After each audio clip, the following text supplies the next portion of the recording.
Well, a big topic in the Louisiana legislature is a bill that puts two medications on the Controlled Dangerous Substances list. Both are sometimes used for inducing an abortion. The author of that bill is local state senator Thomas Presley. He joins us now live via Zoom from Baton Rouge. Good morning. Thanks for coming on. Good morning, Stephen. Thanks so much for having me on. Absolutely. So the two drugs in question, mifepristone and misoprostol, both commonly used or sometimes used in inducing an abortion. You originally wrote the bill because of an incident that happened with your sister where the husband gave her that medication to induce an abortion without her knowing. But there was a that's later exactly amendment. right. So how did it change after that with the amendment to make this a controlled substance? Sure. So initially, the bill was written exactly like you said. It's for addressing the issue that happened to my sister. She was a victim of domestic violence, and I felt like it was important for us to make sure that we did the right thing with these medications. Catherine was poisoned 7 times with misoprostol by her now ex-husband, who was trying to kill their unborn baby. And I think that is untenable, and I wanted to make sure that a punishment was given if it happened to some woman in Louisiana to fit the crime. So we initially had a bill that created the crime of coerced abortion that had a sentencing range from 5 to 10 years if the woman was in the first trimester, and a 10 to 20 year sentencing range if the woman was in her second or third trimester, because of the additional harm that can be done to a woman during the second and third terms of her trimester.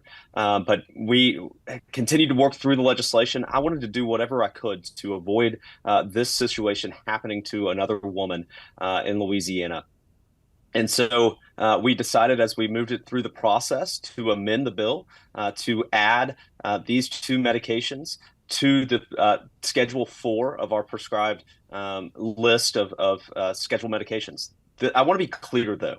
This medication will continue, even when this bill passes, to be allowed to be prescribed by doctors, by nurse practitioners, and by physician's assistants. It will continue to be dispensed by pharmacies for legitimate healthcare reasons.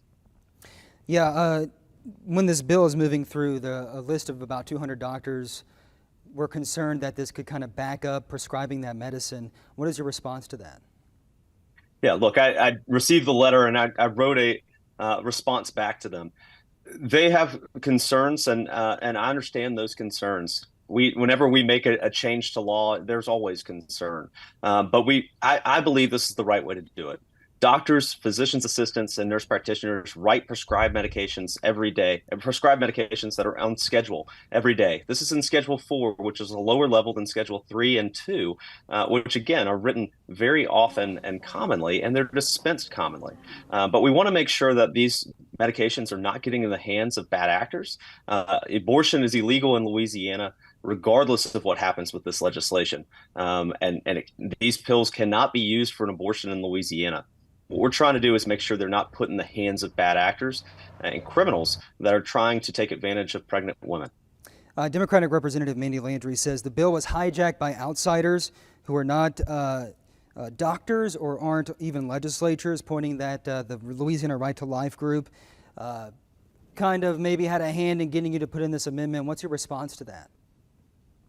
Yeah, my response to my friend Representative Landry is that's not accurate. I worked with Louisiana Right to Life. That is true, in drafting the entirety of the bill.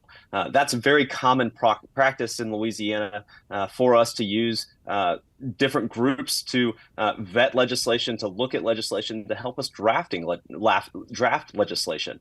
That's a common occurrence in this body. She's aware of that, and respectfully, I feel like this, again, will allow doctors to prescribe this medication when it's necessary for a non-elective abortion means, which, again, is the law in Louisiana. But at the same time, we're putting a framework in place that keeps the medication from being used by bad actors to create criminal acts in Louisiana.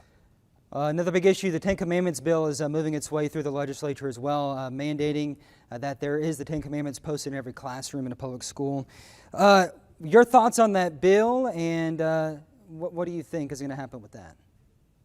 Yeah, I supported that bill, and I believe it's already all the way through the process and now on the governor's desk to be signed. Look, the Ten Commandments, regardless of what your religious belief are, it is the fundamental and basis of all law in this country and in the world. It's the first document that gave us the law. I think it's a real signal that we should respect the law and that we should understand how the laws have come to be throughout the process of humankind. So I was in favor of that bill. I think it's the right thing to do, and we'll see when the governor signs it what happens at that point. But opponents would say, why would it have to be mandated? You could still learn about it without it being posted up in a classroom. In every classroom across the state, maybe they say some students aren't Christian, some families aren't Christian. What's your response to that? Yeah, my response to that again is, even if you're not a Christian, it's the foundation of all law. And I think it's a reasonable step to ensure that students from all ages understand that it's a basic tenet of our system. The Ten Commandments are posted on the top of the Supreme Court. The United States Supreme Court has been very clear.